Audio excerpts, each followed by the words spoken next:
bienvenue sur ma chaîne. Aujourd'hui, on s'en va en Algérie. Avant de commencer, je vous demanderai de m'envoyer des pouces bleus, de vous abonner à ma chaîne, d'activer la petite cloche et puis surtout de mettre des commentaires.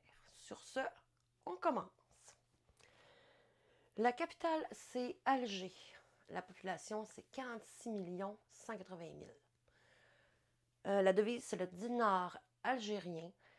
La superficie, c'est 2 382 000 km². La langue officielle, c'est l'arabe et le tamazight. Je ne sais pas, je l'ai prononcé comme il faut. Comme d'habitude, je vous l'écris en bas. Le gouvernement, c'est un régime semi-présidentiel. La situation géographique, l'Algérie, c'est un pays d'Afrique du Nord. Et puis justement, au nord, il y a la Méditerranée. Et puis à l'ouest, il y a le Maroc. Il y a le Sahara occidental au sud, avec en bas de ça la Mauritanie, le Mali. Et puis au sud-est, il y a le Niger. Et à l'est, il y a la Tunisie et la Libye. La religion, c'est pratiquement la totalité qui est musulman sunnite. Le climat, c'est un type méditerranéen, surtout vers le nord. Dans le coin du littoral de l'Atlas tellien, les étés sont chauds et secs, les hivers sont humides et frais. Il y a le climat semi-aride dans les hauts plateaux, au centre du pays. Et puis au sud complètement, eh bien, c'est désertique quand on s'enligne dans le Sahara. Les coutumes, traditions, habitudes. Sur ce coup-là, j'ai pas trouvé grand-chose sur les coutumes, les traditions, puis tout ça. J'ai plus trouvé quelque chose sur le savoir-vivre. Bon, ce qu'il faut faire. Quand on rentre chez quelqu'un, il faut se déchausser. Prolonger la cérémonie du thé en acceptant notre verre, même si on n'a pas soif. Si on est à table, il faut dire Bismillah au nom de Dieu avant d'entamer le repas. Ça, je ne sais pas si ça vous rappelle quelque chose, mais au Maroc, c'est la même chose. Pour ce qui est du Maroc, je vous mets le petit à quelque part ici. Ensuite, pendant les repas de famille, terminer son assiette, c'est très bien vu par la cuisinière. Si on vous annonce une bonne nouvelle, vous dites Hamdoullah, que Dieu soit loué. Et puis, si vous êtes invité dans une famille, apportez un petit cadeau au lieu de laisser de l'argent.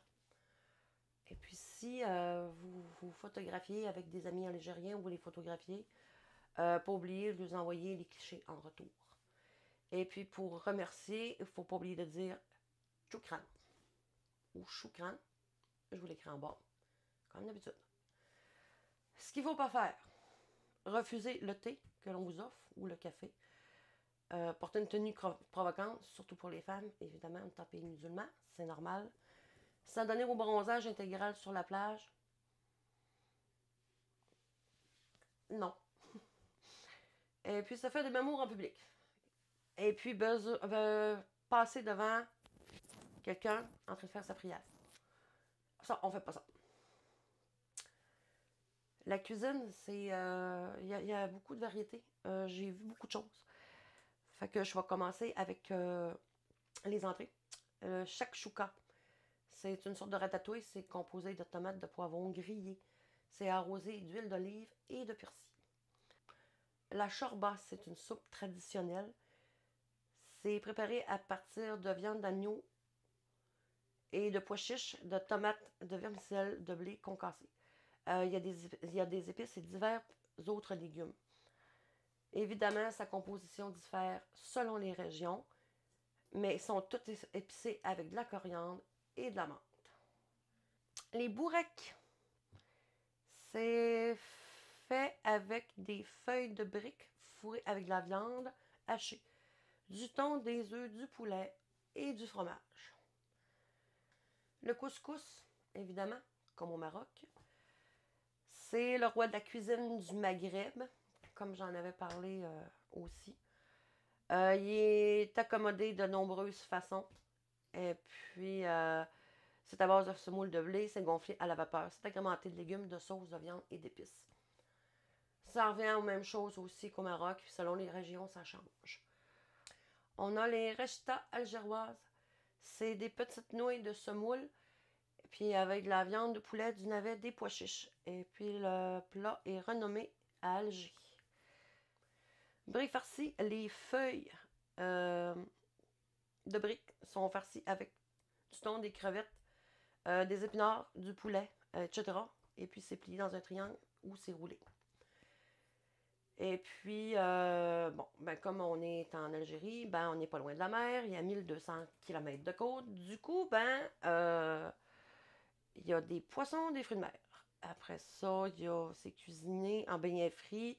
Les familles algériennes consomment assez peu de poissons parce que c'est beaucoup plus cher que la viande de poulet ou de mouton, mais il y en a quand même beaucoup. La pâtisserie traditionnelle algérienne se caractérise par l'utilisation parfois excessive de sucre ou de miel.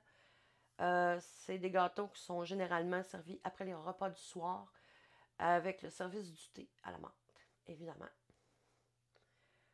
Et puis dans ces pâtisseries-là, on a les marques roux, je vous l'écris en bas.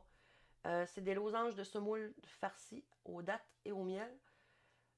Le samsa, c'est un triangle farci à la pâte d'amande. Les cornes de gazelle, c'est des petits croissants de pâte d'amande avec de l'eau de fleurs d'oranger. Begrir, je vous l'écris en bas. Je vous écris tout en bas parce que c'est des drôles de noms. C'est une crêpe de semoule avec au sirop de miel et à l'eau de fleurs d'oranger. Des anecdotes. L'Algérie, c'est le plus grand pays d'Afrique. Mais on a tendance à ne pas se rendre compte à quel point c'est vraiment grand. C'est une superficie de, comme je le disais plus haut, de 2 380 millions de kilomètres carrés. Donc, c'est très grand. Ça équivaut à la France, l'Espagne et l'Italie ensemble. C'est assez imposant. Et puis, c'est la région, c'est le pays d'Afrique où est-ce que il y a une grande partie qui est dans le Sahara. Et comme je vous le disais, c'est 90% de l'Algérie qui est dans le Sahara. Donc, le dernier 12%, ben, c'est le long du littoral. Et puis, c'est là que la majorité des habitants habitent. En Algérie, on a un héritage préhistorique. C'est dans le parc national de Tassili, qui est situé dans le sud-est de l'Algérie. C'est célèbre pour ses paysages grandioses et ses sites archéologiques exceptionnels. Ce parc-là abrite plusieurs dessins rupestres préhistoriques, puis d'autres sites archéologiques datant de l'âge néolithique. Les dessins et les gravures sont retrouvés sur des rochers. Ça date des milliers d'années. Et puis, c'est des témoignages importants de l'histoire de la culture, puis des premières sociétés humaines. Le symbole de la ville d'Alger, le minaret de la Grande Mosquée. Le minaret de la Grande Mosquée d'Alger, qui est situé dans la ville d'Alger, évidemment, est le minaret le plus haut au monde. Le minaret fait partie de la mosquée de Jama El Jazaïr, et puis elle mesure 265 mètres de haut. C'est plus haut que la tour Eiffel. Le minaret, c'est un véritable symbole de la ville d'Alger, évidemment, et de la culture musulmane. Alger. La ville d'Alger, c'est la capitale d'Algérie, évidemment, comme je le disais plus haut. Elle s'élève pour son architecture unique et puis son apparence distinctive. On l'appelle Alger la Blanche. C'est parce que les bâtiments sont blanchis à la chaux. Et puis ça donne une apparence à la ville lumineuse et brillante. Gardaïa. C'est un paradis verdoyant en plein milieu du désert. La ville de Gardaïa, c'est un véritable joyau de l'Algérie. C'est situé évidemment dans le Sahara. C'est célèbre parce que c'est l'un des rares endroits dans le Sahara où est-ce que tu vois des palmiers dattiers en plein désert. L'Algérie est le marché du gaz naturel. Et oui, c'est le deuxième plus grand producteur de gaz naturel en Afrique et l'un des plus grands exportateurs au monde.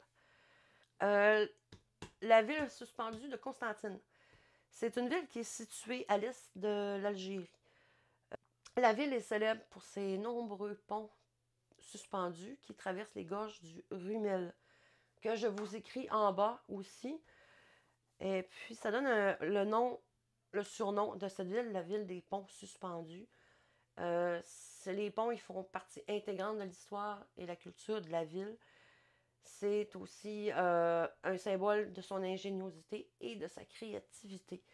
Chaque visiteur peut explorer les différents ponts. Chacun a son propre caractère, son propre charme. Et puis de ces ponts, admirer les gorges de Rumel. Les ponts sont également un symbole de diversité, de la richesse culturelle de la ville. Ça reflète véritablement l'influence des cultures berbères, arabes et françaises sur son architecture et son design. Et puis voilà, c'est comme ça que je termine ma vidéo. Merci beaucoup de m'avoir écouté. Et puis comme je vous disais, n'oubliez pas les pouces bleus, n'oubliez pas de vous abonner, n'oubliez pas la cloche, n'oubliez pas les commentaires. Et puis on se dit à la prochaine. Bye!